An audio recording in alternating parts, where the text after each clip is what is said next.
It's time to make your move.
What's up, guys?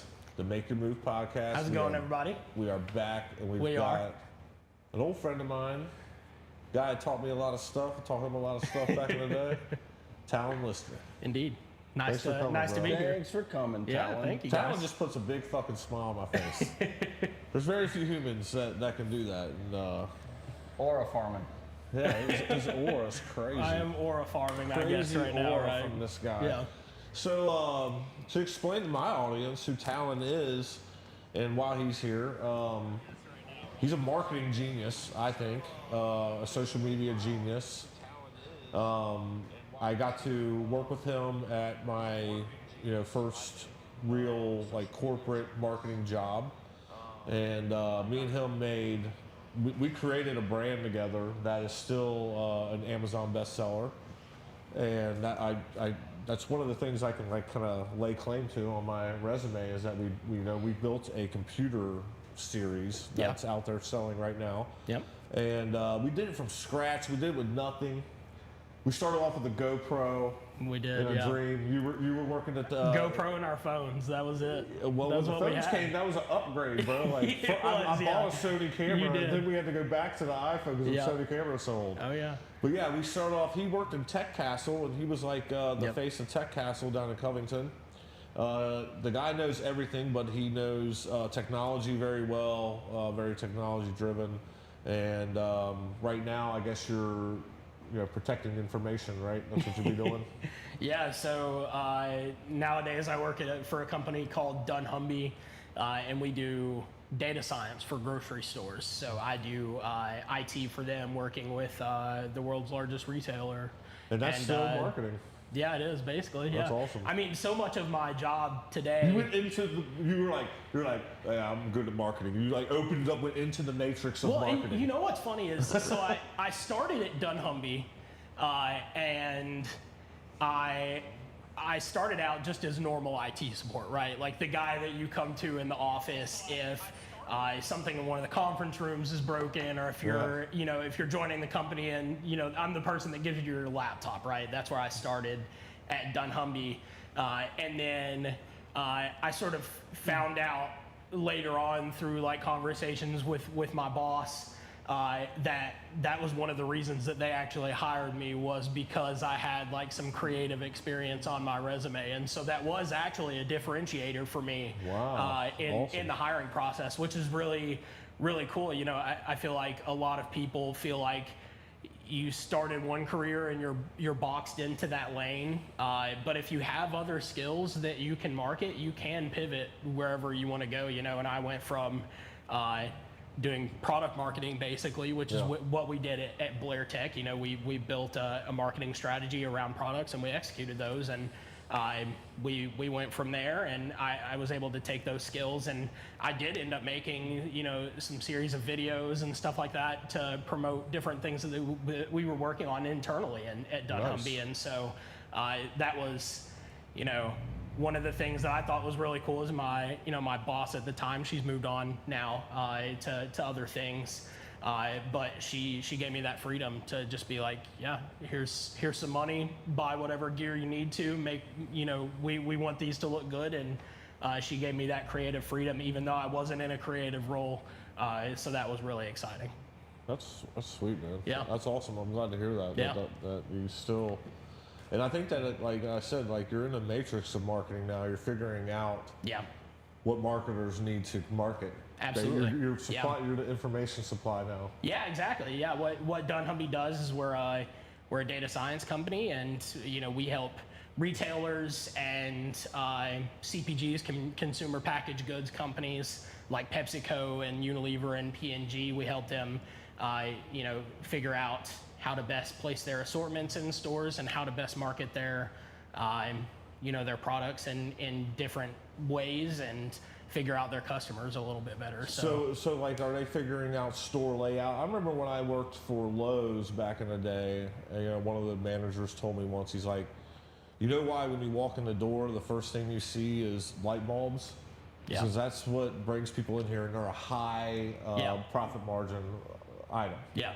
You know, that's what brings them in here, and then they see all the lawn cares next to them, and the paint is on this side. Yep. So mom and dad. Yep. Boom. You're sucked in. Like the way they lay out buildings is to funnel you into staying in there and spending more. Yeah, it's amazing. That's not what we do specifically, but that is a huge part of. I'm sure there's a company that. Oh, absolutely. They're taking their data to do that, probably. Yeah, absolutely. Yeah, I mean that's such a big part of the retail experience, and you know, as people are, that's something that I've noticed. You know, working for dunnhumby now I've been there for just over 5 years, and you know, that's Holy something that shit, yeah, dude, it's been that. It's been long 5 years since we left Blair. Yeah. Oh yeah. Yeah. Bro. This feels like an 5 eternity years ago for me. Yep. But I've been there for 5 years now, and you know, in that time, I don't do anything with data or with analytics or anything like that. You know, there are a lot of people that are a lot smarter than I am in the company that deal with that. But just being in that environment and being more mindful of sort of the retail landscape and how those sort of decisions are made to put products in certain places or how stores are laid out. Now I walk into places like Walmart or Kroger and I notice things that I didn't before. And I notice, you know, how things are laid out or where specific items are placed, or you know, sometimes you'll see this a lot nowadays. Like you'll go into a store and you'll see a display, and rather than that display just having you know, Hershey's bars or just having graham crackers, nowadays you walk into a store and you see on an end cap they'll have graham crackers next to Hershey's bars, next to graham crackers. Why is it taking so long to figure that shit out? And they'll have, you know, the little things where you can roast marshmallows, and it's all in one place. And it's like, this is part of that science that dunnhumby works with. This is the part of the figuring millions of those dollars out. they spend to figure out to put all those s'more shit together. Yeah, yeah. And it really is. It's exciting. I could have told them that. Oh yeah, and it's the same thing with like you see it a lot, especially with like Velveeta nowadays. They'll place Velveeta next to Rotel dip, next to chips, and it's like they know that these are things that people are frequently buying together because of that data. And so they place those things together, and it's really cool because it's not something that you would think of immediately when you walk into a store, but when you see it, as a customer, you're very delighted and you're very excited because it's like, oh, if you're walking in there for s'mores, you just grab all those things all right there and you can walk out. And I almost think the old way of thinking was to spread that stuff to get people to walk around the whole store, and then now over time they're like, well, the data, you're just really pissing people off, making them have a bad time. Well, yeah, I mean, people need it instant now. In the era of multi-channel retail, right, where you can get food delivered within 30 minutes, or you can place an online order and you can pick that up at your convenience. I think that retailers have had to do a lot more work and a lot more analysis to figure out how do they get customers to actually come into the stores and spend time there and build a relationship with a specific store. It is the experience. It's those things that you notice as you're walking through and those interactions that you have with the products and even with the employees. I think that's part of the reason why Trader Joe's has been so successful. If you go into a Trader Joe's, if you notice, you're always interacted with during the checkout process, and those employees are trained to build a more personal relationship with you, and so that's part of why they've been so successful. And I'm not here representing dunnhumby in any way, but they do always perform really well in our retailer preference index that we do every year. What you just brought up with Trader Sorry. No, you're good. You're good. I was just going to say something stupid, but go ahead. What you brought up with Trader Joe's is kind of like why I wanted you to be here, because like you just have that marketing mind. Just diving into all those subjects, but Trader Joe's, it reminds me when you go in there, the experience. It's like being on TikTok. Every time you change your direction, you're seeing something that's stimulating to the mind. Something new, something That's why trendy. I like Aldi. It's the same setup. Yeah. It's the choice selection of Kroger and Walmart and shit is just, it's too much, dude. Yeah. So if I go shopping at Aldi, which I do 99% of the time, I can get my shit and get out within 30 minutes. I know where it's at. I know what I need. They got one of the item, one sour cream, one cottage cheese, like they don't have a selection. And when I go to Kroger, it takes 3 hours for me to shop because I'm looking at everything, like trying to figure out what to get, and I end up getting less. Yeah. It makes no fucking sense. No. But with Aldi, or Trader Joe's, it's the same concept. Germany, they're from overseas. Yeah. I think they have that figured out. They so do. I really like both of those stores, but I don't really like Trader Joe's too much. I've been there. Yeah. But Aldi is the same concept. They're actually brothers, I believe. Yeah, I think they are related. Yeah, They were brothers. That's crazy. I did the research. It's because one of the brothers didn't want cigarettes and tobacco, or cigarettes and alcohol. Yeah. And that's what made them split up. Huh. So it's the same. It's the same family. We'll let the audience fact check that. Yeah.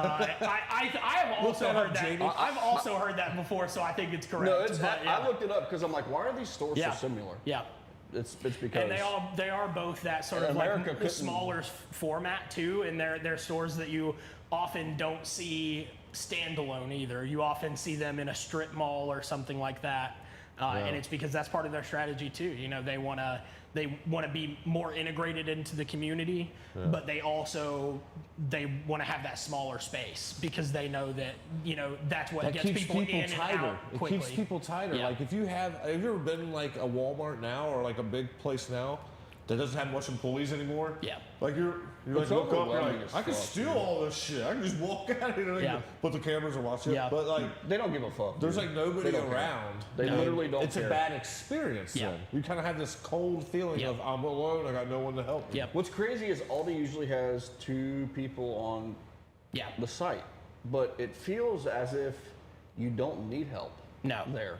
Yeah, it's because That's the thing. It's because Aldi guides you through the store. They sure do. It's directive. Yeah. One way in, one there way is out. one way to get through the store, and Trader Joe's is You're a just very grabbing similar. what you need on the path. Yeah. Bro, this is so accurate because when I go shopping, I have a certain way of going in the store. Yeah.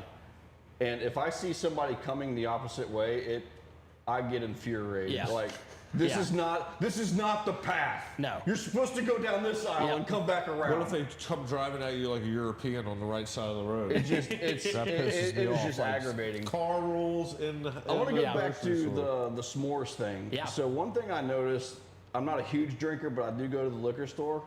So not everyone's a bartender, and it's hard to figure out what to mix with what to make it taste good. Yep. I don't know if that's just me. Oh, but now they have these fucking to-go cups with for example, like a Mountain Dew dropped in there. Yep. A can of Mountain Dew, 2 or 3 of those airplane shots, and like a buzz ball on top. Yep.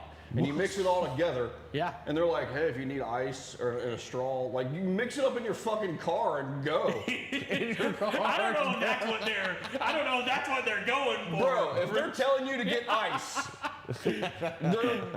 they're I mean, come on. Hey, But seriously, there's like a whole aisle of them now. In my career, I did work for a very small stint at the Depths over on Russell Street, over in Covington. And it's since changed hands now. But I worked there for, I think, 2 or 3 weeks before I said, I'm tired of this shit. Let me out, you know. But they did sell many singular cups of Just Ice in that liquor store, if you know what I'm saying. You know, I'm not necessarily saying that they were promoting drinking and driving, but they're in close proximity. They you know? knew you were going to do it. Yeah. You know? Yeah, But it's crazy how they're doing that now. Oh, yeah. Yeah. Yeah, That's like this whole Party Source does that too. Party Source does that too. You know, if you're local down in Bellevue, I think Kentucky, they're saying you're on the way to the pool or you're on the way to go drink. Yeah, It's actually very, very fucking convenient Yeah. because you don't have to buy large bottles of stuff. Yeah. The cups are $8, $9. Yeah. You buy 4 of those.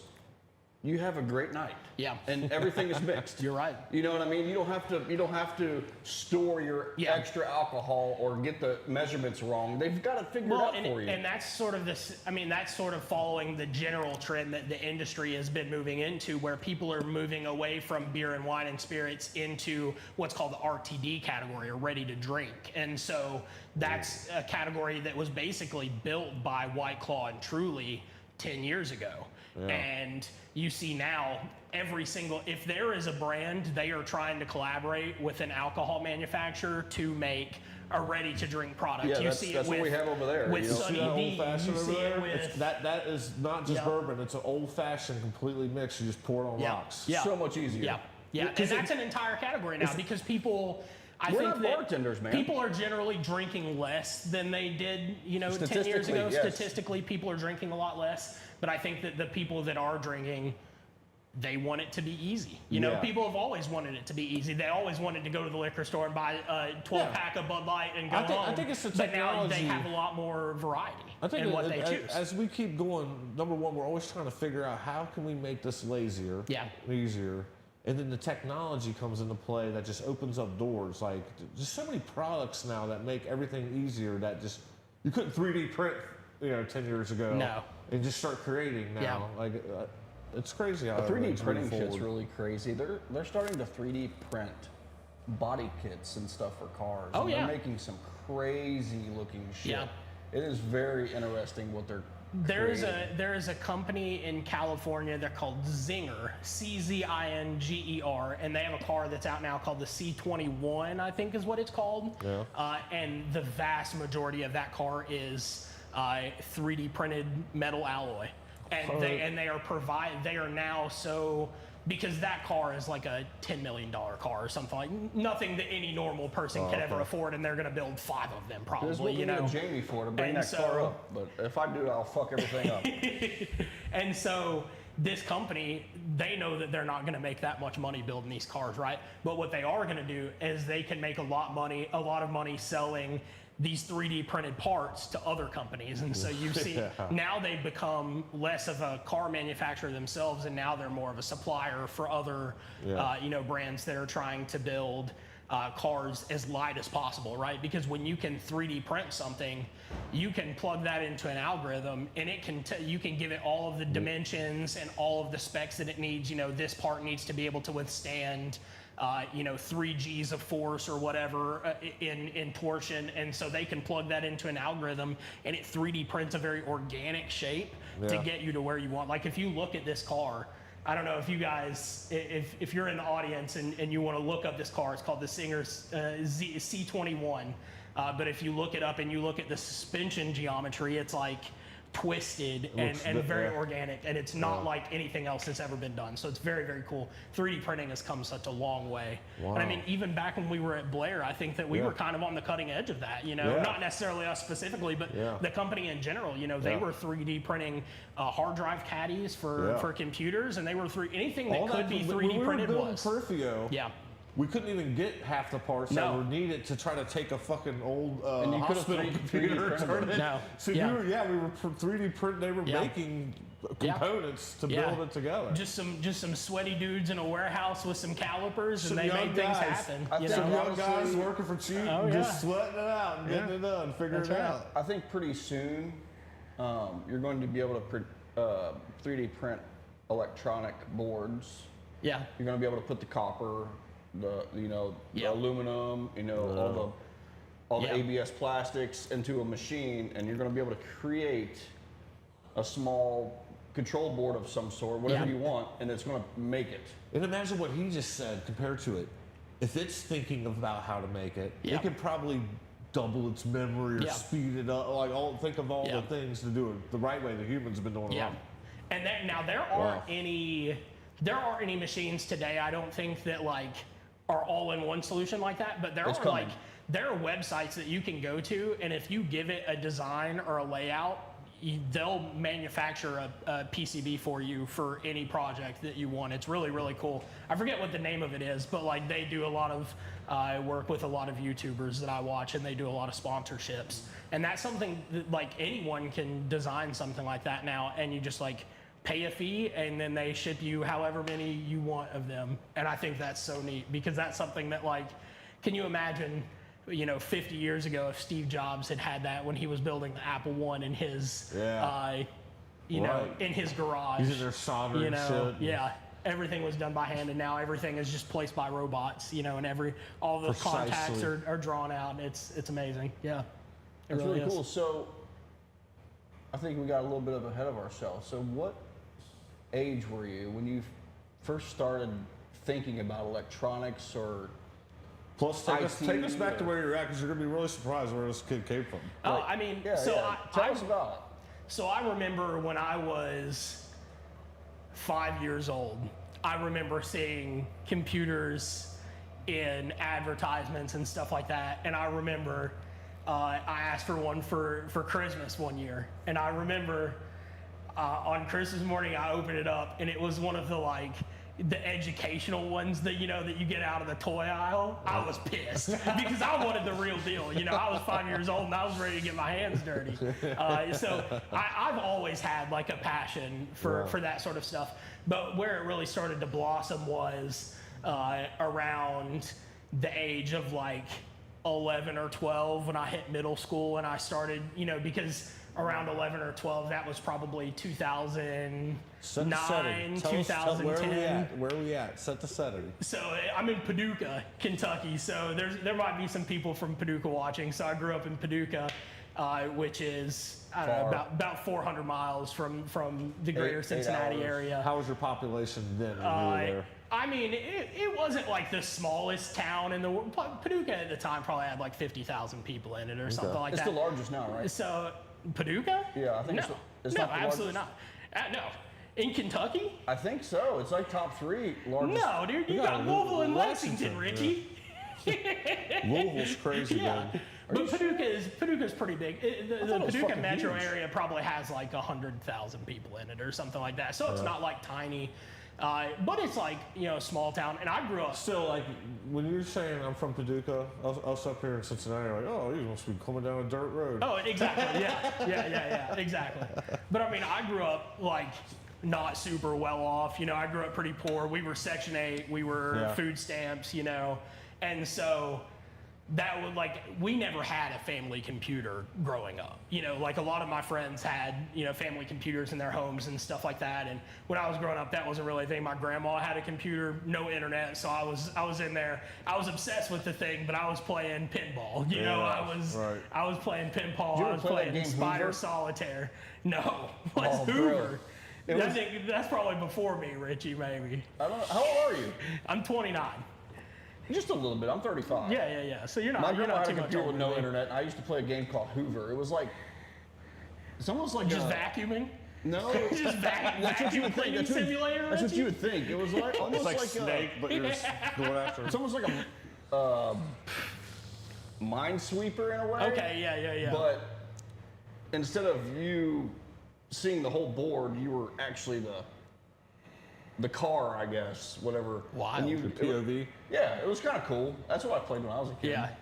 I always loved computers I'd love too. to see inside this man's brain, see what's going on. I think it's just a continuous game of Hoover, maybe. Just No, you don't. Hoover, You don't but wanna with see. roofs. You don't want to see. Never stops.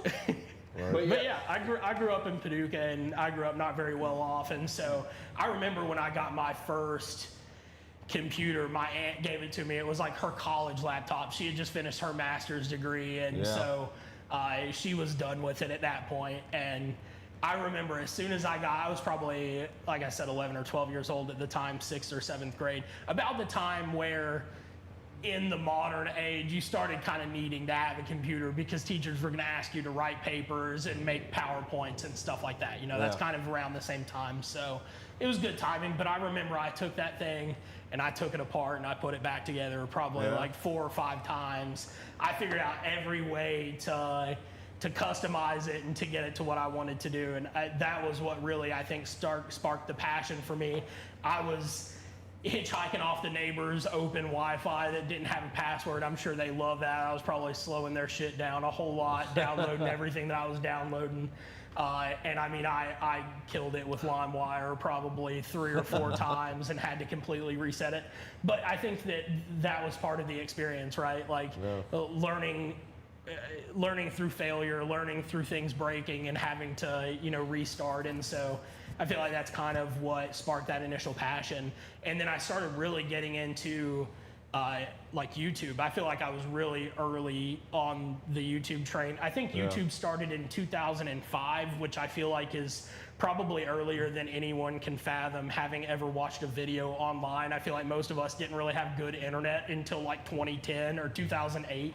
And so around like 2009, 2010 is when I started discovering YouTube, and I thought it was really cool. And YouTube at the time was not like it was now. You know, YouTube now is like everyone wants to make money. That's why everyone's there. They're looking to get the bag. Everything good becomes that. Exactly, yeah. But YouTube back then, it was a place of learning. You know, like YouTube was a place where you went to learn, and that's how I've always used YouTube. Like for me, that's how I learned to build a computer. That's how I learned to troubleshoot computers. That's how I learned, you know, how to start making YouTube videos, watching YouTube videos of other people doing it, you know. And so it's so hard now to search on YouTube how to do something without a course.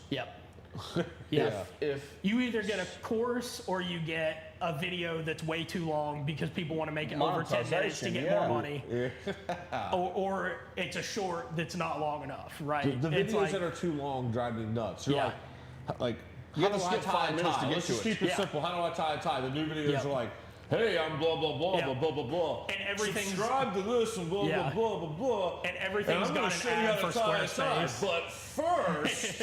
and everything's got an ad from Squarespace or from Surfshark VPN. It's like every video has an ad for one of those 2 services. I feel like there should be a new YouTube of just learning. You don't get paid. And I think they probably do have it. No one goes to it. Yeah, because it has no sponsors. There's a service that's called Nebula that was a streaming service that was kind of like built by more educational YouTubers that tried to do that. But I think just like anything, it's either there's no money or there's too much money, right? Like if there's no money, no one wants to do it.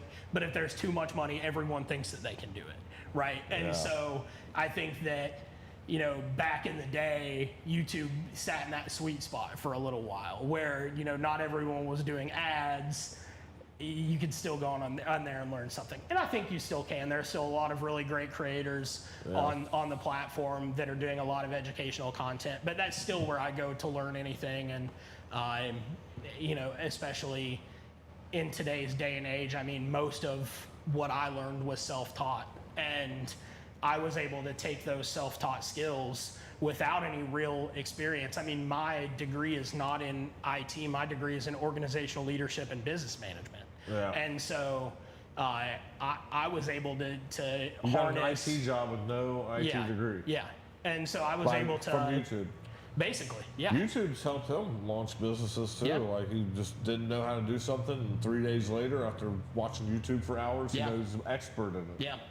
And how my sort of IT career started is, you know, I was in Paducah. I was always really close with like the IT people there, and when I was in high school, I took some IT classes and stuff like that. And I was really close with all of the teachers there, and so when I decided I wanted to go to college, I picked NKU, Northern Kentucky University, and that's how I ended up here. But before I went to school, I started, you know, doing some research and figuring out, okay, every college has an IT department, right? So surely they're hiring student workers for IT. And so I started reaching out to the managers and the directors, and maybe they had never had anyone actually do that before, but I did. Yeah. And I sent enough emails to where eventually they gave me an interview and they gave me the job. And so I started out as a freshman working for IT for NKU, and I was lucky enough that the people that were around me didn't sort of cast me aside when I changed my major to something that wasn't technology related. Yeah. They kept me around, and so I think I'm very thankful now looking back for So those when did you people. make that decision? When did I make that decision what to? made you make that decision to not So- necessarily get an IT degree? Yeah, so when I originally came in, I wanted to do computer science, and so that's what I thought that's what my future was I'm going to go into computer science and I'm going to be a programmer, because that's when I was going in, that's where all the money was, and so I wanted to make sure that I was setting myself up for success, and then I got there. And they were like, you got to take like calculus and like really incredibly advanced math, because it turns out that that's a lot of what getting a computer science degree is a lot of math and a lot of calculus. Yeah. And I didn't want to do that. Yeah, So that's Is that sort necessary? Is it actually necessary today? Absolutely not. No. I don't think so. Anyone can. Is anything necessary in college? That's a great question. I'm not sure. That's a great question. We'll get to that, Richie. We'll get to that. But yeah, we'll get to that.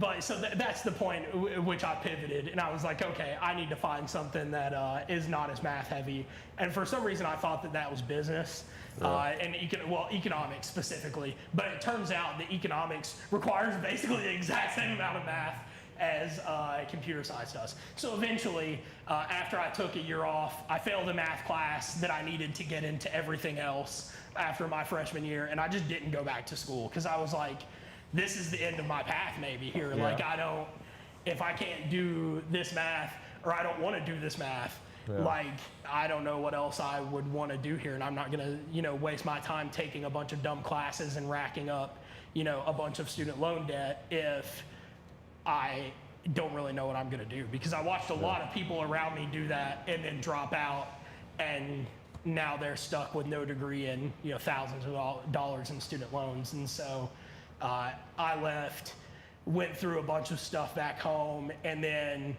I sort of had the realization that my freshman year I had taken a class that I really enjoyed, which was organizational leadership, and it was taking a look at businesses and management from a much more holistic standpoint, rather than just looking at the numbers, looking at the people aspect and the business aspect and the management aspect and the social aspect and the psychological aspect, and putting all of those things together. And I really, really enjoyed that and what that initial class was. And so I reached out to that professor, who turned out to be like the department lead. And so through his help, he became a really great mentor to me. His name is Jeff Zimmerman, and he became a really great mentor to me. And without him, I probably wouldn't be where I am today. So shout out to him. But that's how I got into org leadership and eventually got my degree, and kind of the rest is history. So I took a very non-traditional path to get to where I am today, I think. Yeah. And I feel like that's kind of what has turned me into who I am today. So Yeah, that's what gives you a multitude of skills to do it.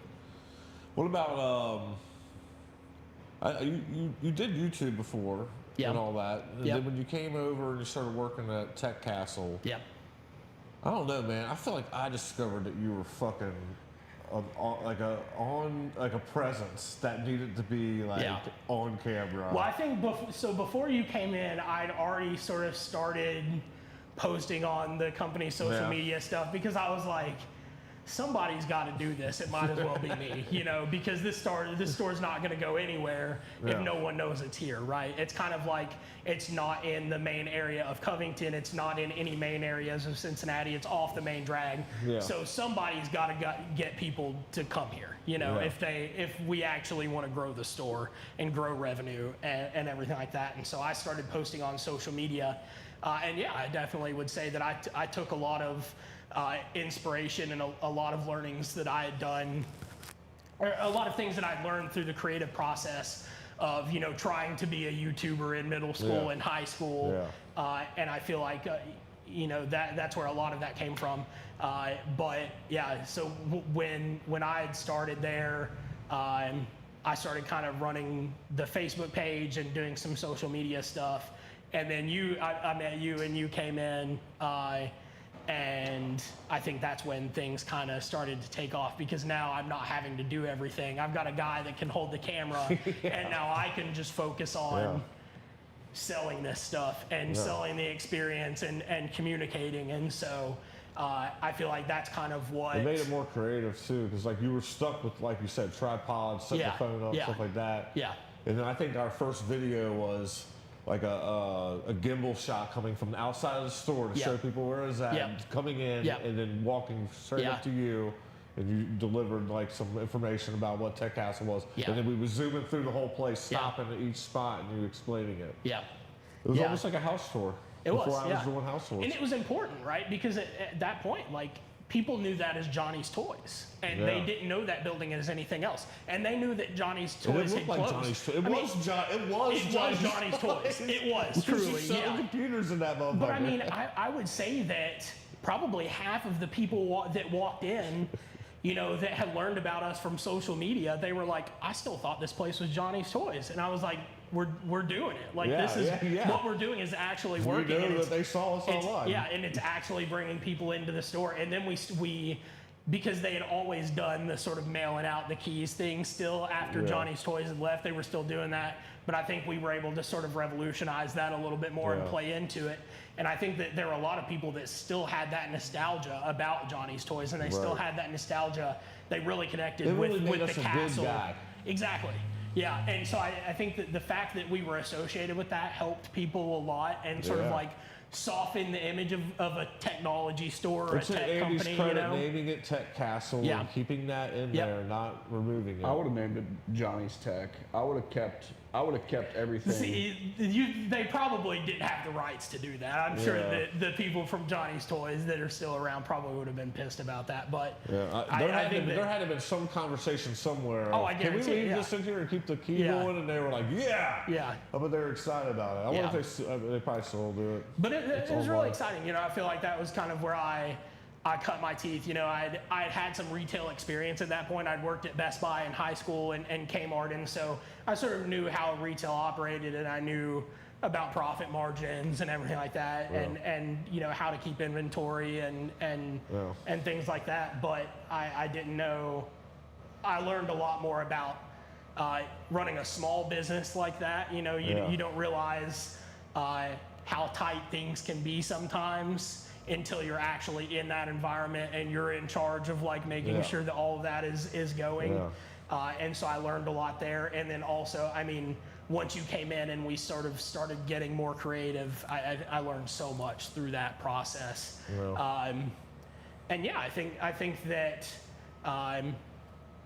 that I learned a lot of that from doing YouTube when I was in my bedroom at 12, 13 years old, showing people how to hook up a Turtle Beach headset to an Xbox or whatever videos I was producing back then. So yeah, Tech Castle was an exciting point in my career. A lot of different skill sets was required there. Yeah, exactly. And then we had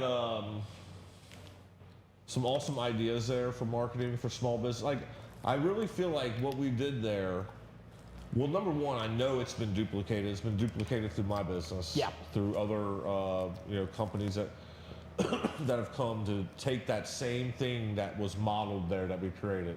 Like, we created this, hey, let's post 3 times a week. Let's share these in the neighborhood groups. Nobody was doing that. No, like, we were the first businesses doing that. We were doing videos nonstop, like 2 or 3 times a day, putting stuff out. Like, we were the first ones kind of doing that. I took that model over to Substation 2, did it there too. You got to do a couple videos with them also to bring that over. R.I.P. Yeah, and then I think that it was awesome. We got to pioneer a lot of stuff, at least in this area, that nobody was doing yet. It was really fun. It was really fun. And I think that, I look back on that now and we were just having fun. We were just having a blast. But I think at the same time, you know, I think that we did a lot, especially with Tech Castle, to integrate it into the community as well. And I think that, like you said, like posting in the neighborhood groups and stuff like that, I feel like no one had seen businesses do that. The hiding the scavenger hunt idea that we came up with, and recording the videos and promoting that. And we were talking about it earlier before we were recording, but so Talon and I were working for a tech company, and we decided, how do we get people involved? How do we get people to know this place exists? One, we need to build our page. Two, we need to get people to walk in here. And how do we do that? It's experience. That's what we knew. We knew back then. It's about experience. So how do we bring like experience in with tech? Well, we sent people out to parks. And you know, Tech Castle had the golden key, just like Johnny's Toys, or they had the silver key. And we decided to print out 3D print out a set of golden keys, and we would hide those in different areas around Covington and stuff like that, near Tech Castle, to try to get people online to, number one, you have to follow our page to participate, like us. And they're willingly doing that because a lot of people saw this as such a fun thing to do. And I know that shit's been copied off of heavily. And you got to think too, this was mid-COVID too, so this was lockdown. People were looking for things to do. We had this a little bit too. before COVID. We did, but we COVID kept happened while we were there. I remember the day that. Do you remember the day that we had? I remember. We'll get into that later. But what was really cool about this, with Richie being here, is our very first scavenger hunt, and like, you know, I'm friends with Richie and everything. But he was one of the first people watching and following this, and he loves doing these scavenger hunts. He went out there and like solved our shit. We thought we was on to some shit. We had all these clues. We thought this thing would go on for 2 or 3 days, and we had this plan set out, and he went out and found it in like a few hours. He goes out and finds it. And then now, funny enough, he's making a company that does scavenger hunts for Pokemon cards. Really? That's cool. That's neat. And I feel like that idea came from there. All the way down the line to today, and now he's about to do that. And I mean, even if you think back to, right, so that started as the scavenger hunt and the keys for Tech Castle. I think that ultimately, like the ultimate form of that was the PC giveaway through the stream, right? Where like that, we took that to the ultimate, its ultimate form, like the PC giveaway through TikTok and through the stream. Dude, I still remember the day that we went viral on TikTok. And we woke up, we posted that video the night before, and I remember we woke up and the next day we had like 10,000 followers. We went from like 200 followers to over 20,000. Because I remember eventually we were over 20,000. And that's not easy. No. And I remember that was the day that I was like, oh, we did it. Like that was the first time that I'd ever really been a part of something where it was like we had set it as our goal to go viral, and we had really done it. Like that video had hundreds of thousands of views on TikTok. I think we could have did it sooner, but our hands were tied for a while. I mean, we were trying to give away a PC for how long, man? How long were we trying to do that? And this eventually led to our demise, but it did eventually lead to our demise. But so our we'll name names, but the powers that be walked in and said, guys, I want a viral video. We need to blow this up. It needs to go viral. Dude, we did it. And I was like, take my handcuffs off. Let me off the leash. Was the quote. Let me off my leash. And as soon as he goes, do it. I'd say 2 weeks later, we went viral. Oh, we did it. We sat down, we were like, how do we do this? We figured out what would get people hyped. And we had a multi-video marketing plan on this. And then that turned into, we really got smart because we had all these tech companies across the ocean sending us shit. We did. After a while, wanting to get Perifio, be the supplier. We started giving their shit away. We did. So we had a pipeline of stuff coming in to give away to people that was free. And it got them so hyped about us. And then, like I said, you had the star power. Like all the streams, everybody, like as soon as your face popped up there, people was in love with you. So That's my only thing today is that people aren't getting enough Talon on screen out there, and that's why I think I'm going to bring you back to. Yeah. Hopefully we can get you a position here. I'll do it to get back on screen and be talking and again. I feel like that's something that I've really missed. I missed having that creative outlet because I mean I've always had some sort of a creative outlet. Like when I was in middle school and high school, that was YouTube, that was making music. I got into. Yeah, I was going to bring that up. I got into college. Hey, this motherfucker raps too. You got a rap song. I think we all have. I had music, yeah. Everyone's been through a rap phase, bro. Yeah. Dude, if you've come from Paducah and you were hungry, you've been through a rap phase. That's all I have to say. Paducah has created many an aspiring rap career. It has produced maybe no successful rap careers. But many have tried, many have failed. But I always had some sort of creative outlet. I mean, I was still making a little bit of music even into college. Like, we want to do shit. We want to do shit that's big. We want to conquer things. And that's then I moved into corporate. I started working for Dunnhumby, and I still had a little bit of that creative outlet. I already talked about how my manager at the time sort of gave me some projects, and so I had that for a while. But I haven't had that for a little while, and so. I'm surprised. Do they have a marketing department? They do, yeah. And I'm pretty close with some of our marketing folks. But a lot after they watch this, they uncover that you have the aura. Marketing in our world is so much different than You're business to business. Yes, we're business we're business to business, but that's where you come in though. We're targeting like executives too. Like it's a very cold marketing world exactly. generally. It's cold, It's the type of marketing world where you walk in and you set it on fire. Quentin. That's the type of room that you love to walk into. Quentin loves to walk into a room and just throw a bunch of people off because they don't understand him. Yeah. Show them what they actually like. But sometimes that's what you need, but yeah, I think the marketing in the corporate world, especially for what Dunnhumby does, is just so different. But so I've been wanting to get back into YouTube for a while, so maybe we'll work on something with that. Me and Kat have always talked about this. Like if Rook ever blows up and it goes national, and we got the in-game plan with it working right. You got your Avengers. Yeah, we're coming back and we're building the Avengers. We're hiring. I told her, I was like, I'm hiring Talon just to be there at first. I don't know what the fuck he's going to do, but he's just going to be I'll figure it out. I need him in the room. Yeah. If he's in the room, shit will happen. Yeah. Like, we will make shit happen. That's the thing. That was always one of my, especially when I was doing like IT support in college and in my first year of my career at Dunnhumby, that was one of my favorite tropes. I would walk in and things would just start working. I scare things into alignment. I think sometimes. But yeah. For you and Chandler. Yeah. I would love to have you. Shout out to Chandler. I would even give Dom a bone if he wanted to come Shout back. out to Dom. Oh, Dom. Shout out to the guys, the squad sitting there in Tonner It was Otterville. us three. Well, it started off with me and Dom in a closet out in the back of Blair Tech. I remember.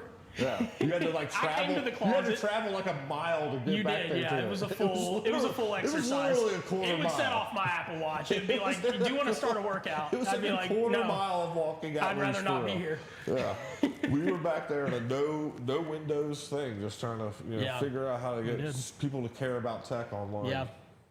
Talk about AI, Quentin. Let's talk about AI. Yeah, I was going to bring that up because I wanted to hear what you thought about it too. I don't know. I use AI quite a bit. I think that in corporate America, especially, it's being forced. Like every single corporation now. Why are they shoving it down our throat? Everyone is terrified to be last to the game, I think, is what this is. And it's a race to money. Yeah. And that's what it's always about. Yeah. I mean, so no one wants to be, because I think that I truly think that this is the next industrial revolution. Absolutely. If you look back at any big technological shift in history, you see a lot of people that are anti-AI, staunchly anti-AI nowadays. And if you look back on any technological revolution in history, there's always that group of individuals, right? Yeah. There's always that group of people who are They very conserve against it. culture and They all want that. to look for every reason to avoid it, and you know, they just don't want to have anything to do with it. I think that a lot of people nowadays, they talk about the environmental impact of AI, and I think that's my biggest. a huge deal. deal. Yeah, and I think I've had some conversations like this around friends.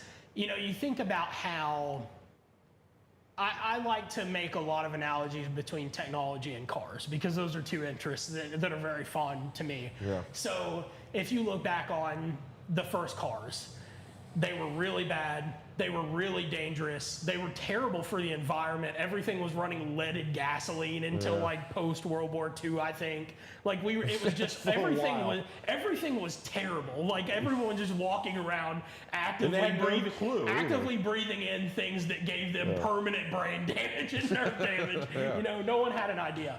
And I think that now, you know, AI, we're in the very, because I think that people tend to look at things like this in a very narrow lens, right? If you look back at the history of the automobile, for example, now, you know, things started out very sketchy, and now things are really efficient and incredibly safe.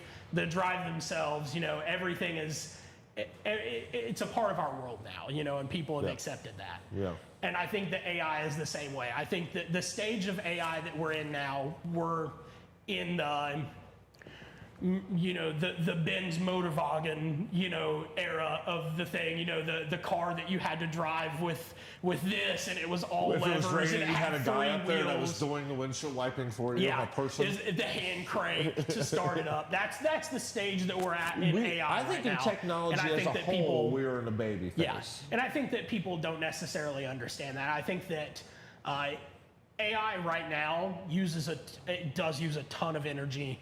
It uses a significant amount of water, less water than a lot of people, I think, assume that AI uses. You know, there are a lot of people that are like very staunchly AI, and they say that, you know, AI uses billions and billions of gallons of water. Like, you made that post, that costs like gallons of water. Really? But it doesn't really, because the way that these data centers operate is they operate in a closed loop, right? Like they input an amount of water or whatever cooling liquid they're using, and it operates like a commercial air conditioning unit, basically, where, you know, it goes through a condenser, it cools the liquid, and then it sends it back through the loop, and it's cool now. And when it hits the chips, people have no fucking idea how that works. They have no idea how it works. No, and it's a closed plumbing system. I tried to explain it as a liquid cooling system for a computer. I'm like, it's just an evaporative cooling system, and you do lose some water to evaporation through that process, but generally it's a closed loop system.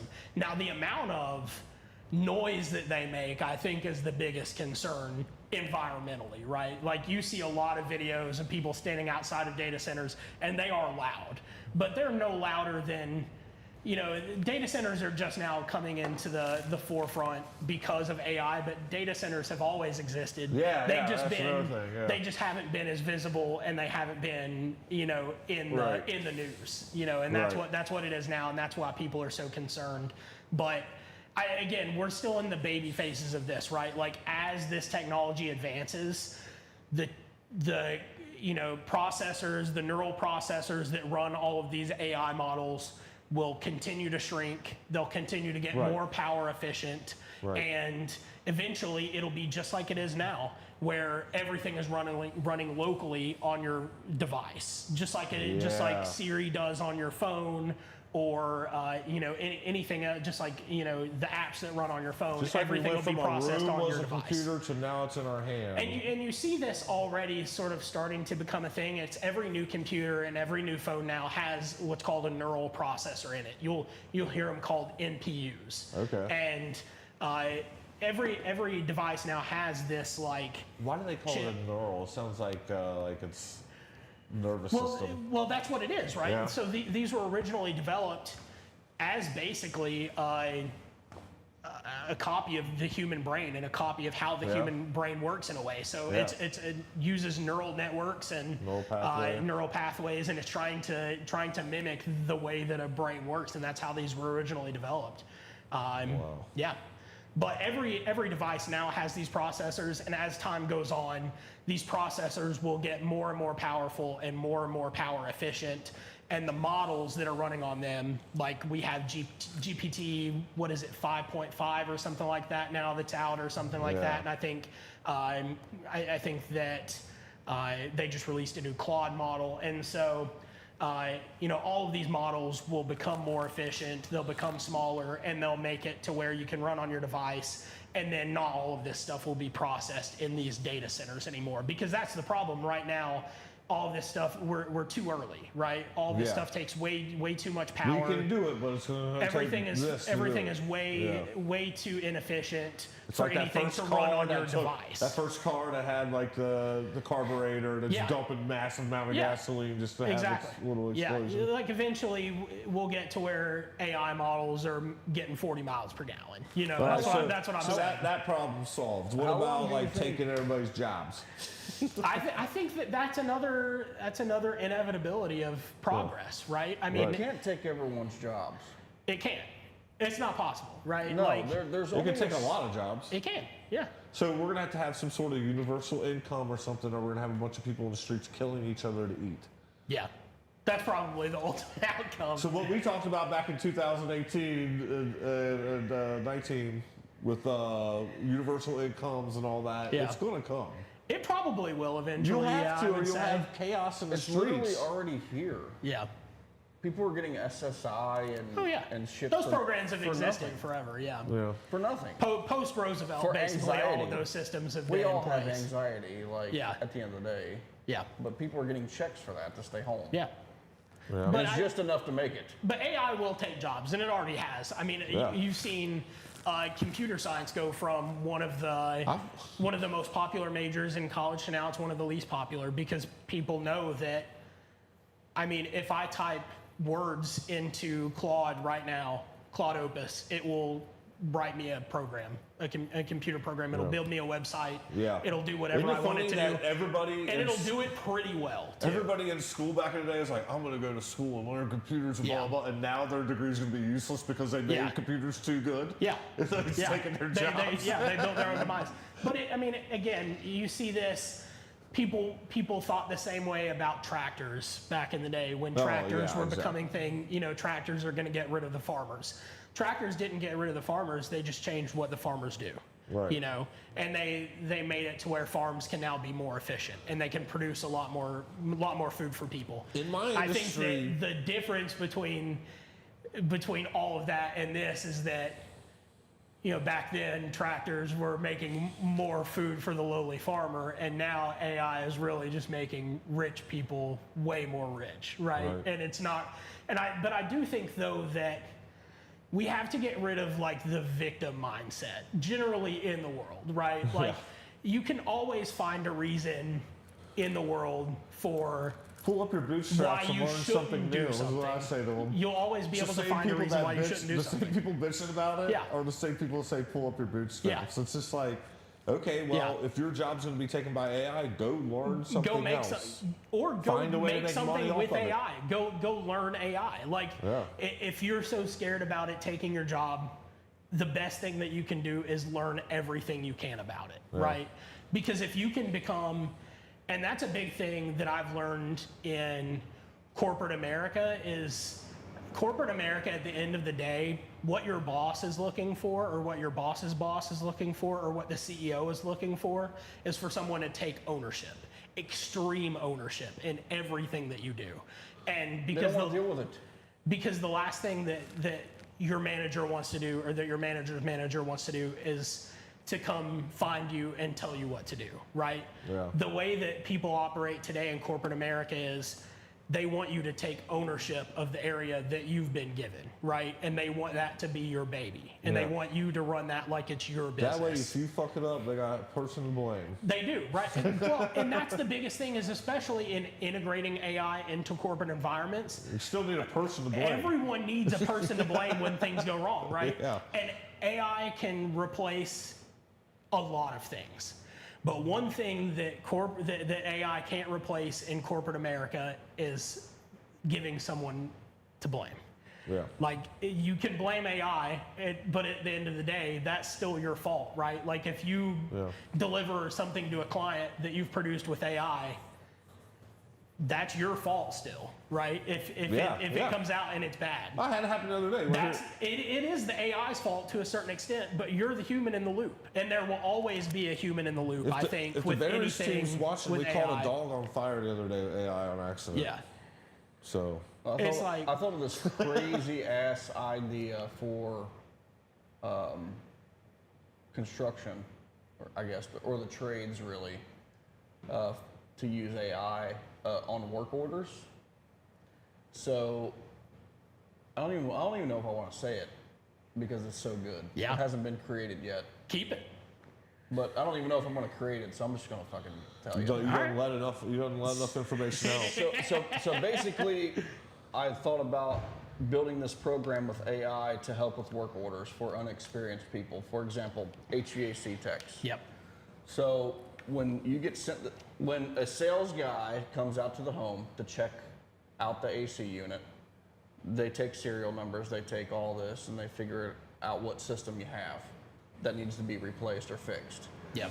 All that information that you've typed in automatically goes into this program, and it gives you a step-by-step process on exactly how to do it by local code in your work order. Yeah. So you can send a completely unexperienced person there that will be able to read step-by-step right in the work order by wire color, everything is there. So this helps with the trades because we've seen it. Tony on the phone, motherfucking, you gotta do this and do that for hours with these guys. Instead of having that, you pull up on your work order, it has exactly pictures and everything of exactly. And even better, it could be a Tony. It could be an AI Tony. 100%. If they need a person, it could be a fake Tony on the other end. 100%. Listen, dumbass, put the red wire with the green wire. That will increase the efficiency on jobs by 1,000%. Yeah. And it hasn't been created yet. I don't understand why. And that's the thing, is if you wanted to go create that today, You can. it takes time. It probably takes time. 10 hours, I would say. You know what? You'll get pissed though, because I won't work try right. and I use AI You have to really tell it. a lot at work. You have to tell it exactly what you want it to do generally. Yes. Now, there are some models that are better at it, like Claude Cowork is one, but Claude Cowork is really expensive. It uses a lot of resources. It uses a lot of like tokens. That's sort of like how they determine Claude how is the much best usage right you now, have. I think. Yeah, oh yeah, absolutely.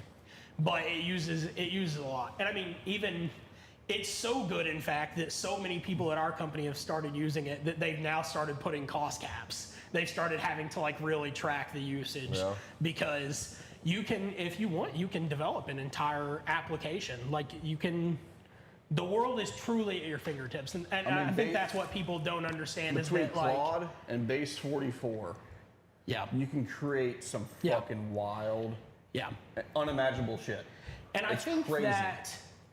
I think that a lot of people hear AI and they're like, oh, AI slop. You know, they think about AI generated media first. Yeah, because I they're all think using the generally. shitty AIs. Yeah. I was about to bring that up. But Let's that's talk about the not- bad sides of AI with business. Yeah. I think Everyone is doing the same. Everyone's fucking doing the thing. same stuff. Okay, yeah. so before That's because the AI is one hive mind in the back, and it's just drawing from memory to create We a all new seen, flyer with a new industry or same place. Oh yeah, every AI generated flyer looks the same. Yeah. Right. I'm Like, extremely Unless you're good at doing Yeah, AI, yeah. like But no me, one is. and you Everyone go thinks in they there can and do you it. say, I don't want it to look like this. I want to use these fonts. I want this style. Yep. But You it's, gotta specify. it's inexperienced. That's what I hate about AI. What you're trying to say. I hate people who think they can use AI to do their marketing because what you're saying shows that you But can't. you can. But you can't unless you know how to do it. And so you know how to do it. Why?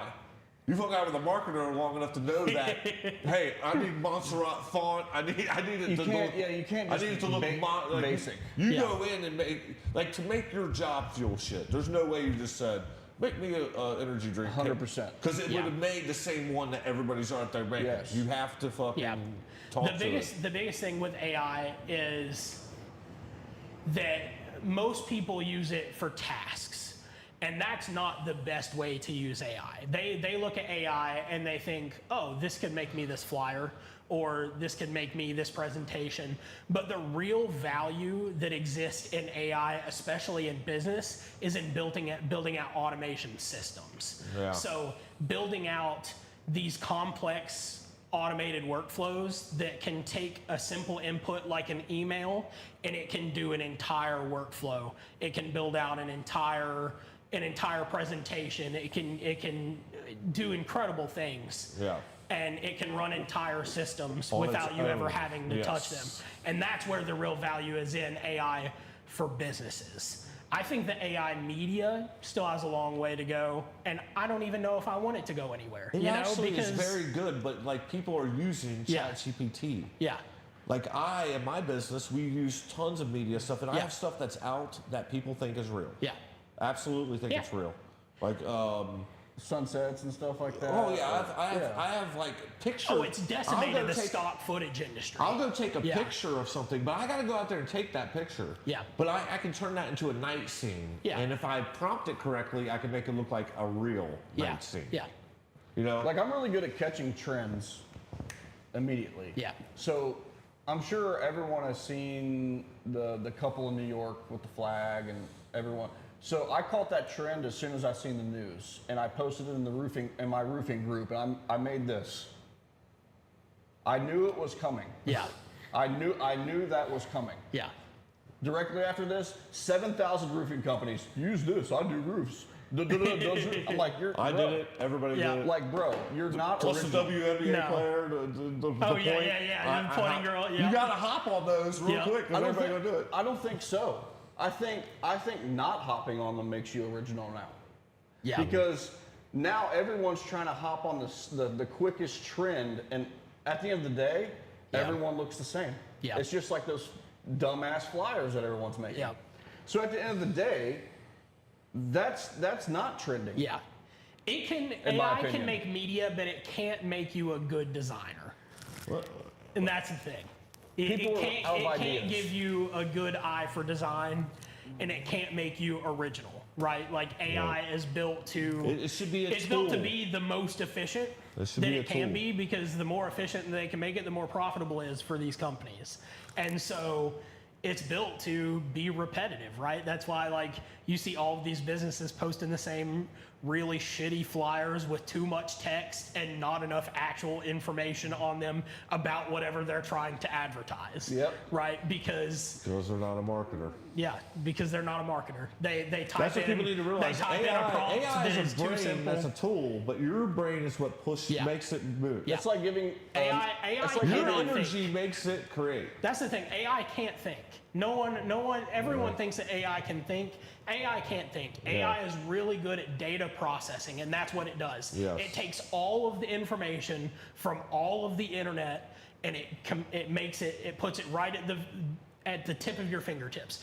AI today is what we tried to use Google as back in the day, right? Like back in the day, we used to type full questions into Google and expect to get real results. That's not how it worked back then. That's how it works now. Yeah. The only problem is that now it gives you that, but you still have to keep thinking, right? Like you can't, especially if you're doing like research, for example, with AI. Like AI is going to pick what it thinks is best, but the best way to use AI for research is to surface all of those things and use it as a search tool, and then you still go through and you do that processing. That's the best way to use AI. It's like giving a non-artist a paintbrush. Yeah. Paint me a picture. Yeah. And it's like they'll paint it's a medium picture. that only artists should be using. Yeah. Yep. At the end of the day, you need to stop. I want to tell you and all hire this. a marketing company. I want to tell you all this story about AI because it kind of contradicts what people think and stuff, and it's kind of weird. Yeah. So I, in my industry, in my business, have brought a job back to America using AI. Tell us Follow more. me. Tell us more. All right, so it started off like this, HDR photography. Yeah. So I don't know if you know this, you'll probably know it by the end of the day, but like Multi-exposures. Multi-exposures that are blended together to give you that. You ever looked at houses online? You're like, that house doesn't look like that in person when you get there. Yeah. Because it's so bright and it looks beautiful. It looks bigger. Well, Yeah. it looks bigger too. That's using a wide-angle lens, but the making it look brighter and making it look like so defined and you can see everything. There's no shadows. Is that process of HDR? Yeah. Which used to be. Basically, if like I was a company and wanted to do this, I got to sit down and blend these 3 photos, and then they made programs to make it easier. Lightroom came out and it blended automatically, but you still could not get the result that you needed without sending it out to China. Yeah. So basically, our Asian country. So there's Asian. A lot of Asians are doing a lot of editing for everybody in America. Yeah. They're doing all the photo editing and all that. But now with AI, there's this program now that will automatically do that and make it look great. But at the same time, to process the orders and quality ensure them, I have to hire somebody for the same price I was paying in China for them to do it, for a kid to do it here in America now. Yeah. But my advantage now is I can talk to this kid. Yeah. I can communicate with him. Yeah. He's here now. Yeah. Versus I had to send stuff out and wait 24 hours. Yeah. And if something was wrong, another 24 hours, blah, blah. So I thought that was very interesting that technology basically made it easier to do a job that people didn't have time to do in America, basically. Yeah. I could do it, but I don't have the time. I had to send it out. But now AI has eliminated the time problem, brought it back to somebody. And now this kid basically has to take the photos in, put it through there. It automatically does it. Look through each photo, make sure they're not messed up. Maybe put them in the editor, make them a little bit better. Do some AI removal stuff, blah, blah, blah. Light some fireplaces on fire, export them out. He's done a job, same amount of money, but it's back here in America for it because of AI. Hell yeah, man. Isn't that crazy? Look at that. Creating jobs using AI. This is what Fox News isn't telling you, you know? Yes, exactly. So I'm going to scale that. That's going to be scaled, you know? And AI cannot do it by itself right now, at least. Yeah. Because AI can do the processing, right? But trusting AI to go through and view those images and pick out the correct ones is you just can't. So I'm about to die to tell you this story. Yeah. So yesterday, basically we didn't hire anybody to do this. Cat was just throwing them through there, thinking we could just trust the AI. Yeah. Well, we get a call from one of our clients. Hey, in this picture, the dog is on fire. Oh no. We're like, what the fuck? No, Clinton. We bring it up. Literally burned by AI, Clinton. Exactly. So the AI has this thing where it can recognize a fireplace and it'll automatically put a fire in it. Yeah. Well, that's cool. That's great. Yeah, it's fucking fantastic, right? I don't have to put them in there myself But anymore. guys, they're in a boardroom, right? But guys, 20% of the time it lights the dogs on fire. Ship it. Send it. Yeah. Well, I guess they didn't figure this out yet because they don't do that. They just send it out. We're the persons that learn now and tell them. Yeah. Well, it recognized the dog kennel as a fireplace, and the dog was in there, and it's just lit him on fire. He's on fire in the dog kennel. You know what? So and it was right next to a fireplace. Yeah. So it thought that there were 2 fireplaces in the room. Yeah. The real fireplace put a fire in it, and it thought, hey, this dog crate is also a fireplace. 2 fireplaces in one room. A human would know better, right? Yeah. Let's fucking put a fire inside that fire crate. Now that is a dog kennel. Okay, sorry about that. Yeah. AI's to a point right now where I can't tell it that. Like, no, you can't. It'll gaslight I can send a message to another human like, "Hey, you're catching dogs on fire in my pictures," but that's because if you try and tell it, "Hey, that's not a fireplace," it'll gaslight you. It'll be like, No, that's absolutely a fireplace. Like that's this particular model don't talk to you, so you got no talking to do. It just shits you out stuff, and you just take that's it. Unfortunate. So I had to go back in and your dog. I had to turn off the fireplace option, and so it wouldn't catch the dog on fire. Shoot that photo back out and do it the old-fashioned way. Like so, there has to be a human there to take care of it. Yep. Too. Yeah. Process and, it. I mean, I think that's what I mean, every corporation globally is going through like some sort of AI transition. And I think that's what we've learned, you know, at dunnhumby. Again, don't speak for the company at all, but that's something that you know, we try to be really careful about, is to, you know, keep those humans in the loop, because they are important. Yeah. And AI common sense. It's not AI perfect. does not have common sense. And again, at the end of the day, it's just doing what you tell it to do, and it will do that in the most literal. Your message. It will do that in the most literal ways possible. Like, you have to treat AI like it is a 5-year-old. Like, think about it like you're talking to a computer. I think that's what people forget, is that they try and talk to it like they're talking to a human, but that's not how computers work. That's how they want it to computers work. as a very long series of yeses and nos. That's all it is like long chains of if ones this, and then zeros. that, long chains of, that's what it Ones is, and man. At the zeros. end of the day, it's Yeses just and ones and nos. zeros, and we got to remember that. Yeah. People forget. I think that they are advancing. Like, if you're looking at, you know, Claude and ChatGPT, yeah, people try to talk to it like it's a person. I think they want it to be that way, so They people do, feel it's going to get there. It will. But like, what's crazy is over on my end, like, if I want to do a video clip, I do the smallest prompt possible. Yeah. Because I guess I'm in a creative field, and it's like, if it does something a little bit different, sometimes it's just not bad. Yeah. But sometimes I'll be in there and I'll just be like, 1-sentence prompt, and it will give me the best thing. If I give it too complicated of a prompt, then it starts doing, like, it starts taking it too literal. That's the thing, and I've found, especially with, and this isn't just with media, this is with everything AI. If you try and tell it to fix something that it messed up, it's gonna do other things. No, it doesn't have much memory. It's like, you have to treat it like it's My one wife and noticed done. that. She's like, just start a new chat. Yeah. It's fucked now. Yeah. It's almost like it No, that's what runs it out is. of intelligence. Yeah. It does. It gets dumber does. as it goes. It does. Yeah. It's crazy. It is crazy. And all that will be fixed, and I think that's the future people really are scared of, because it's going to fix itself. And I even seen these blue collar workers once like, yeah, show me AI fixing an engine, and then the meme was, it was a humanoid like Tesla robot fixing rolling the ratchet. Yep. So in the future it will happen, and I mean, our first inventors and our first, like, intelligent people dreamed of a world where we didn't have to work, where we would leisure, and technology would take care of everything, and we could explore being a human more, explore arts, and just doing whatever we want to do. Yeah. I think But there's a line that's too. You don't fucking do that. Yeah. You gotta work. Yeah. I think there's a line too, and I think what people are terrified of is WALL-E, right? Have you ever seen WALL-E, the Disney movie? Yeah. That's what everyone's afraid of, right? Is that, like, we like will allow technology to take it that far?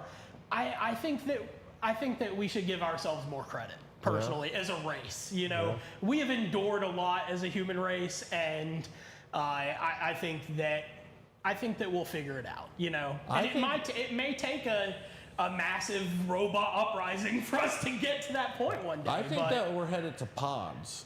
Think about this idea. Number one, it's always about like jewel pods. Ready Player One Matrix pods. Okay. Ready Player One pod. Right. Yeah, So imagine, like, basically, the Earth's about resources. Yeah. So if we can bring the resources down to each person's taking in, but continue to live their lives the way they want to. So imagine this. Kids used to play in a neighborhood. Then it was like, oh man, it's too scary. Stay inside our yard with our fence.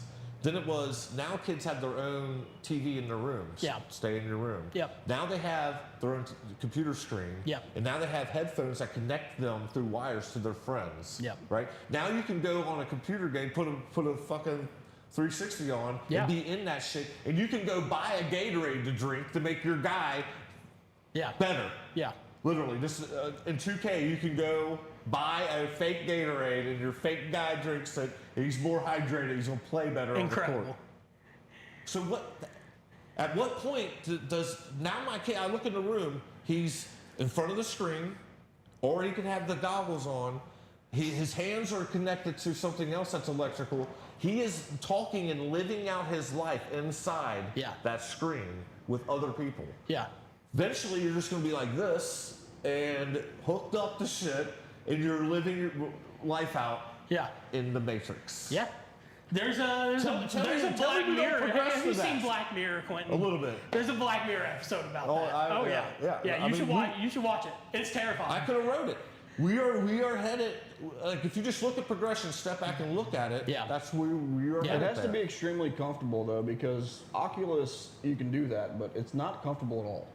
No. Like to do. You know what I mean? Yeah, but in the future, you're going to go to sleep. You're going to go to sleep unconscious. Yeah. But just living out your fantasy life and whatever you want it to be on the other end. Yeah. Or you can go into real mode and be with your friends and shit and socialize. Yeah. I mean, Elon Musk has already been pulling his little mad scientist experiments with Neuralink, you know, the brain implants. Yep. And dude, we're headed there. I think that there have been some things that have come out of that they haven't publicly identified that are maybe concerning. But yeah, I mean, eventually.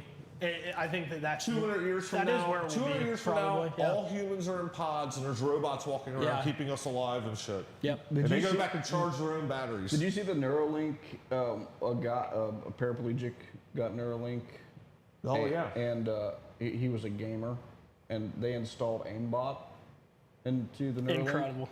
And he was explaining how aimbot works almost as quick or quicker of a signal than moving your hand. Yeah. He said, before I even look, aimbot already has it. As soon as I even think about thinking about it, I'm already. And if you think that they're putting that in a paraplegic now, imagine what the military has already figured out. They're going to be robots. I was thinking about how.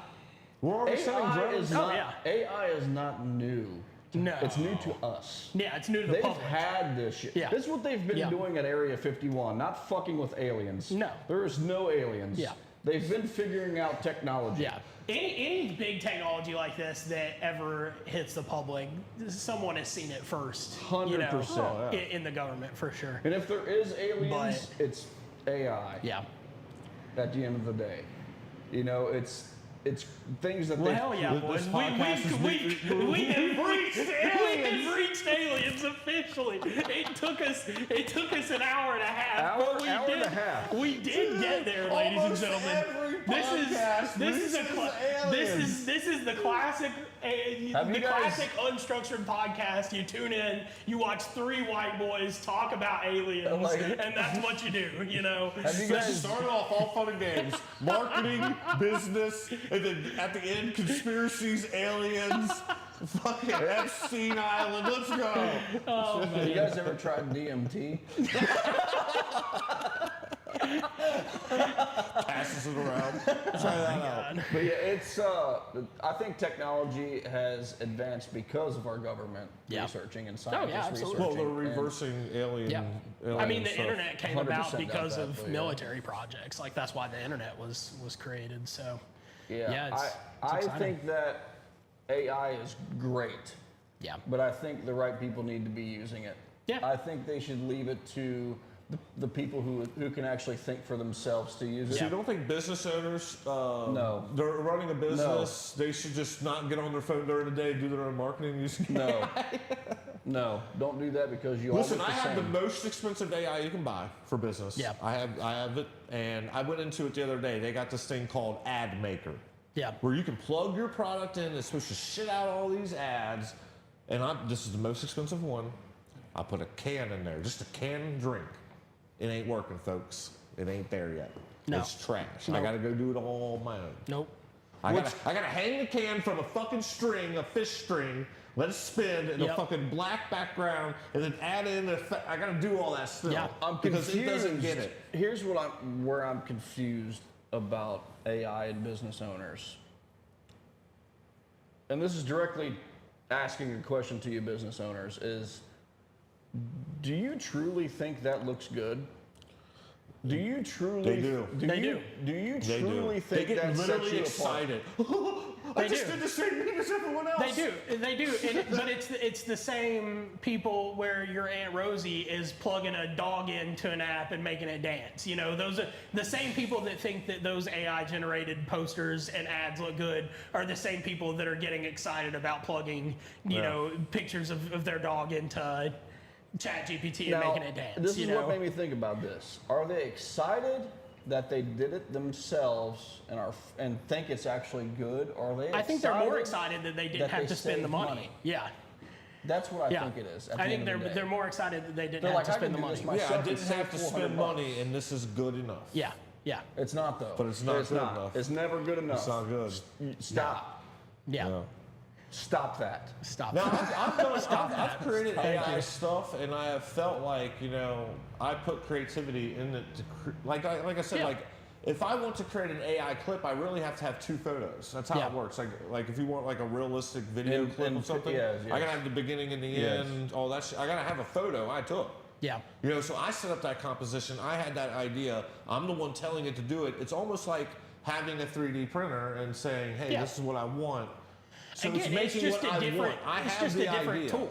I have the creativity. Instead of you having to do all the work, setting up all the shots, moving the camera, you know, setting up the shot again, taking it's just another like picture. having an electric saw It's a different versus tool. moving it with your hand, and then some guy being like, well, you didn't saw that with your hand.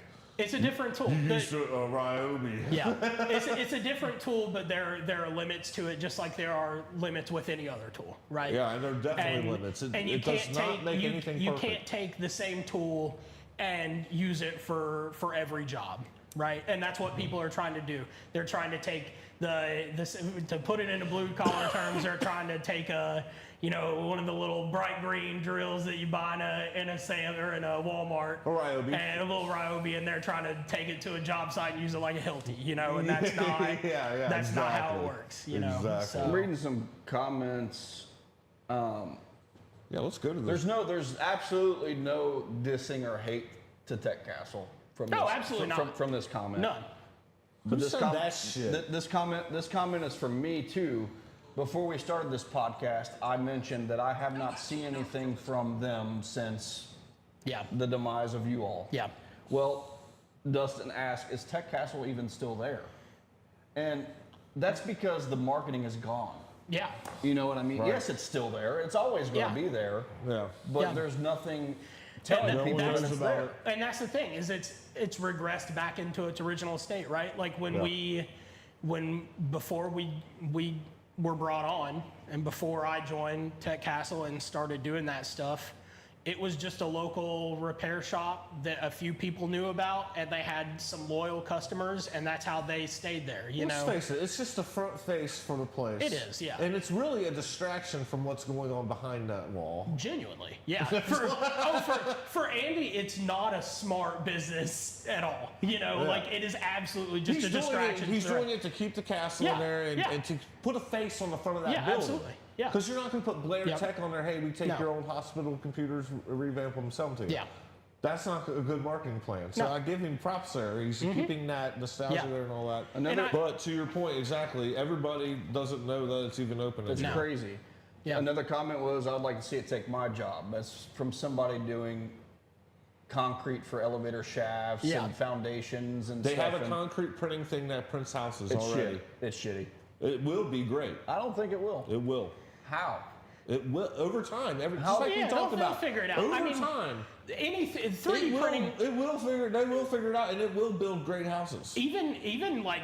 You still need humans. Even 5 years ago. Yeah, you need a human to program it, design it, and make sure it runs. The only way that this is going to happen is that doesn't look like piles of dog shit run around the outside of the house. That's what just it the looks beginning like. phrase. But listen. There's no way for a computer to form up these foundations with foundation forms that are reinforced and pour it to make it slick and nice. No. And there's no way. It's impossible. When the robots get off the truck, you're going to shit yourself. It's not possible. You know, the biggest problem It's not possible. The biggest problem is, Richie, It's is that definitely there's possible. again I don't think computers. so. You're going to say it's impossible? Impossible. Computers just work like Impossible. There's again robots ones and farming zeros. farms right now. That's easy shit. Ones and zeros, yes and no. And the problem simple. with building houses. That will be simple over time. The problem with building houses is there's so many variables, right? Especially even if you're laying a foundation, you have to know what the density of the soil is below. You have to know is everything actually flat? All that information All will of be that has to be there. accessible by the And AI it could computer. be. It could be, right? But I don't know if it is today. I don't know if anyone have thought of that. I don't have And so- satellites going and shooting pulses down. We'll have everything Yeah. mapped. And I think that eventually. And everybody will be in a pod anyway, like I fucking said. There's not going to be no fucking houses. Quinn is taking this to the absolute. Quinn is like, the Earth is gonna end. Everything is gonna It suck. will. It will, folks. It will. It be will. Not in our Inevitably, lifetimes. yeah. We need to quit tripping about it. It's not going to happen in Yeah. our lifetime. But I agree. But it will be today- Terminator 2 He said with robots. 150 feet in the air. Exactly. Yeah. Bro, this is not happening. Yeah. That's Like, not happening. Robots are not doing this. No. Robots are not, Not today. building the Not Karoo today. Tower, bro. No. It's not happening. Not today. Not today. It Not will today. happen. Imagine AI or robots building the Karoo Tower. Yeah. Not fucking happening, bro. Yeah. It will. It's not going to happen. They will build towers. It's not going to happen. I don't believe I think it will eventually. I It think it definitely will. will. I do not see it. I think it will, It but definitely will. it'll take someone that's a lot smarter, I think, than the three of us that are in this room to China would figure have it already out. figured you know? it out by now. Yeah. They're not even close. Yeah. They still have 3 million humans in a, Do you in a remember block the with first excavators. computer? Do you remember the first computer? It took up an entire room, Yeah. and now it's in our pocket.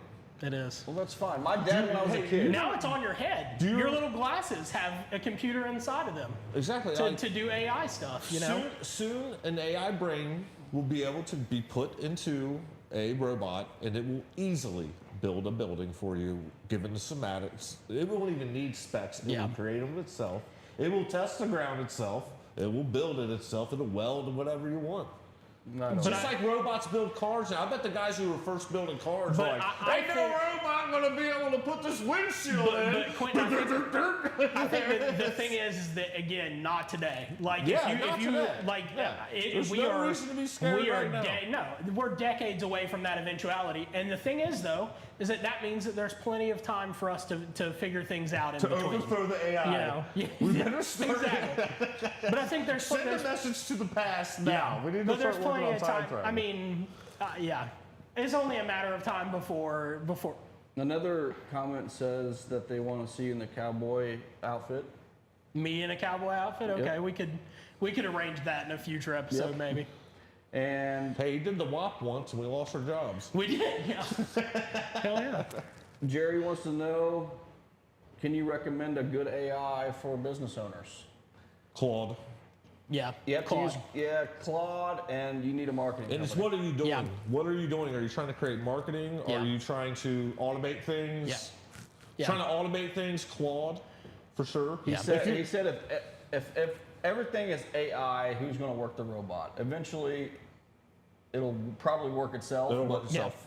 But I saw a Right robot now, the other you day need humans. go up to the charger, take his old battery out, put it on the rack, and grab a new battery, put it in, and go Yeah. back to work. Yeah.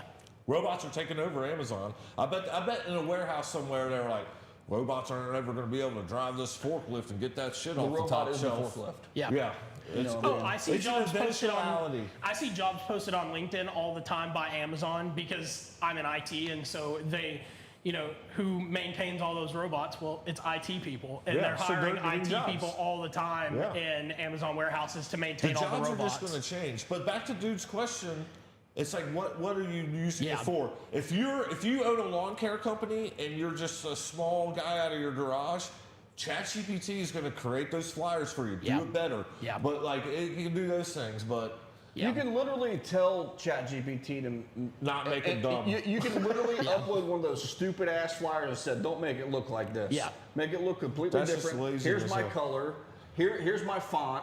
here's my pictures that I want to input, and it will make you something good. It will. Everyone's just lazy as fuck. Well, what we're forgetting is that they're not really lazy; they're ignorant. It's older people who are boomers, and then it's people that are our age that just never got. They think computers are for dorks. Yeah. Do you remember that? Like in high school, like computers are for dorks. Now computers are awesome for like if you're a dork, you're it now. Yeah. That's like the if you progression. don't. That's the thing is if you don't know how to use a computer now, it's like, what are you doing? That's why You've they're had 20 years to figure this That's out. why they're so happy with the ChatGPT thing they just made because they couldn't make a flyer before. No. Now they're like, oh, that's got my face on it. It's put together like a real flyer, and they're real happy about it. They're ignorant to the fact that like, hey, you're just putting that out in a pool full of people who are doing it. I use Gemini Pro as my personal AI model that I use for all my stuff, and it's helped me through a lot of difficult troubleshooting situations. I think that's something that AI is generally really good at. Is if you're stuck on something in technology or on a website or with a project, it can help you kind of get over those humps. And I think that Gemini is really, really good, especially because think about who makes it. It's Google, right? Like they know the internet, and so if you're trying to do, they have all the information. If you're trying to do research on the internet, Gemini is by far the best tool. What model is good for you? Yeah, exactly, exactly. But I do think that for AI can help with that for businesses. Figure out what model you need. What model should I be using? But for businesses, I do think that Claude is by far the best. It is the most expensive, but you do get what you pay for. I think that Claude is the most. I think that Claude it's a polished version of it's the next gen. It is, yeah. So I would say Claude is probably the best one. And there's never any answer. So like that answer was ChatGPT 6 months ago. Now it's Claude. Don't think it's Claude forever. Yeah, and these things. That's what all these technologies are. They're moving. When I first got a LLM subscription, I subscribed to ChatGPT Pro or whatever, and then Google released a new model. They released Gemini 4. I don't remember what it was at the time, but they released a new Gemini model, and at that point I switched because I was like, I know that this is the one that will serve my personal needs the best. And I think so you do have to always be sort of on the lookout because these things are always changing.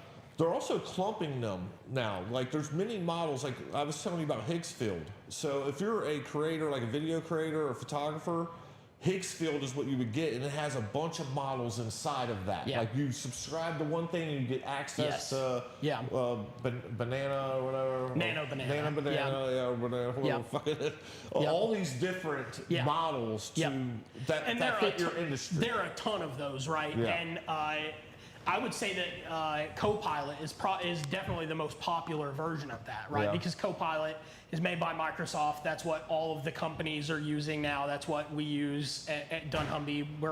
We have a big relationship with Microsoft, and so we use Copilot. And Copilot natively, you can swap between the different models. You can tell it to use. You can tell it to stay auto, and it'll pick one.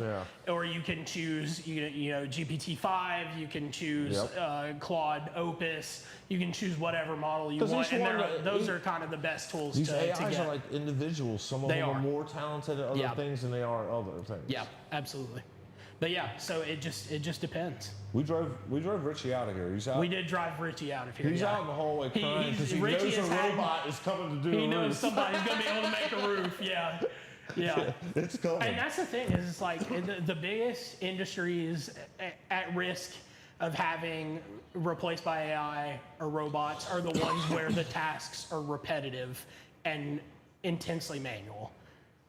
Unfortunately, roofing, I think, is one of those things that's ripe for a robot, but don't tell Richie that. Well, I think there already is a robot roofing thing. Oh, I guarantee you somebody made it, It lays them out and all that. Well, that pisses off blue collar workers. But Richie makes pretty roofs. Yeah, like I said, blue collar workers out there, Yeah.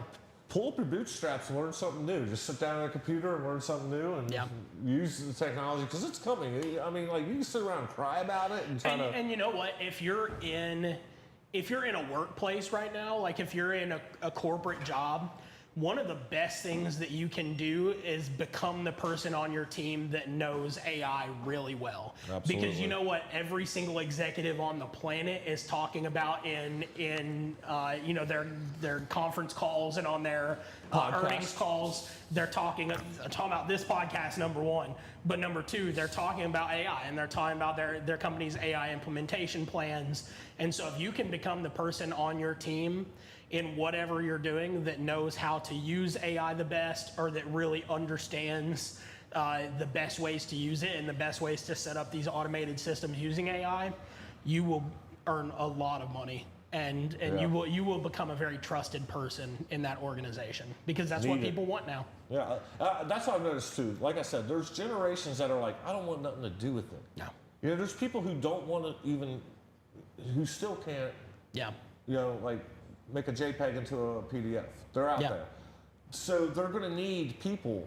I mean, like, people hire me every day, and I do AI activities for them. Yeah. They could probably, you know, could they do it on their own? I don't know. But they could type something in and try to make something come out on their own. They would try. Yeah. And it would not turn out well. I think the business owners that at least don't understand somewhat of AI or don't try to understand it are going to be left in the dust. Yeah. And I think that You have to know something. And I think that if you're looking to get into a niche somewhere, I think that one of the things is that there are a lot of companies out there, you know, big four consulting firms, Deloitte, EY, you know, KPMG, all of these consulting firms, but then you also have like Accenture and all these global consulting firms that all of these large corporations are hiring to do their AI implementations and to do case studies and figure out how these companies can best implement AI. To my knowledge, there's not really many places that are out there doing that for small businesses. And so I think that if you want to get into that, I think that's a great opportunity, because I think that there are a lot of small business owners out there that, just like we were saying, they're trying their best. They're hearing these words like Claude. They don't understand what we're saying. Them, I didn't understand. It's a language. Yeah. So every industry has languages in it. You know, People like I think start talking AI about is Chat cameras. GPT. That's it. Yeah. That's all they hear. Yeah. Yeah. But they think that's it. They think AI is ChatGPT. So much more. But I think if you can figure out a way to take AI and implement it into small businesses in a way that doesn't get in their way, doesn't make them look like everyone else, and makes it easy for them, I think that's a winning business strategy. There needs to be a guided human hand right now when dealing with AI. Yep. Make sure you consult your tech expert. I think we've reached the point. I think so. We have. I think we're there. It's time. This is exciting. Spirit animals. Spirit animals. Yeah, absolutely. This is a great time. He knows about spirit animals. You're maybe the first guest who actually knows about spirit animals. They don't ever watch the whole show, so they're always shocked. Yeah? Yeah. You have one. Kinda. I have one. Go ahead. I'm going to say otter. That's good. Yeah. I like that. And the reason being because they're nice animals. Yeah. They're friendly. And they create their own tools. They do. To live. Yeah. And did you know the otter actually keeps its favorite rock under its armpit? Hell yeah. When he left the room, he was ChatGPT. My phone was right here the whole time. Did you know? He walked out for 2 minutes. He said, shit, I need to learn about otters. My phone was right here the whole time. Animal Planet. Is that even a thing anymore, Animal Planet? Well, they're maybe. No, I mean Netflix has shows about I used to watch this Animal stuff. I Planet watch all the them. time. Anyway, Everything's all a part of Discovery Network I'm now, really I think, watching them now because of this segment. I've been watching them more often. So, like the gorilla they one keep came their up. favorite rock under their armpit. Yeah. And what they use that for is a tool to survive. Yeah. Basically, they crack open shells and stuff to get food, and they'll use it to chop wood. It's their Swiss Army knife. It really is, and it's their favorite rock. They have a favorite rock. Yeah. And it's wild Let's to see. know that. You got something in your armpit? No, I don't have anything in my armpit right No now. rocks? No. What's his tool I'm not in his an otter. armpit? I just feel like his brain is the tool. You know, He that's uses tools. Yes. Yeah. Yeah, and That's smart. That's smart. That's what I've noticed. Yeah. It separates humans from animals, but otters, Yeah, that's they're out why. there doing it too. That's my animal of choice for Talon. Okay. Otter. You know, like it sounds cliche as shit, but I was gonna say like a dolphin or an elephant because of the knowledge. Yeah. Because like just from me knowing Talon more than like anybody probably watching this, maybe your friends and family may be on here, but man, the guy. He is the first AI. That's what I always say. Like he was the first to Google. Like I'd be like, I was like the dumb old guy in the marketing department, and I'd just be like, Talon, what's this? How do I do this? How do I do that? And like I could have looked it up. I could have researched it, but I didn't have to because like he'd be like, even if he didn't know it, he would research it much quicker and know it in like 5 minutes and turn around and tell me terminology. It fixed my problem. He fixed our bit rate issue on here. I'm like, he's already fixed. Yeah, hopefully this looks better now. Yeah, So he came on here and like opened up our shit and fixed us up on the settings. Like, and here's stuff. the mouse. Yeah. Do what you do. Right. So just like if I was going to pick an animal, it's going to be one of those animals that's very knowledgeable. I would say the dolphin because the dolphin is very good at communication as well. They even like come communicate with humans sometimes. Like, hey, come save us. Yeah. We got something over here caught in a net. Come help. Yeah. Like they're that smart and just like the amount of knowledge that you retain is crazy. I think like you have a you have a database like in your fucking brain. I've always just had like an insatiable need to learn everything about everything around me. You know, like that's always been important.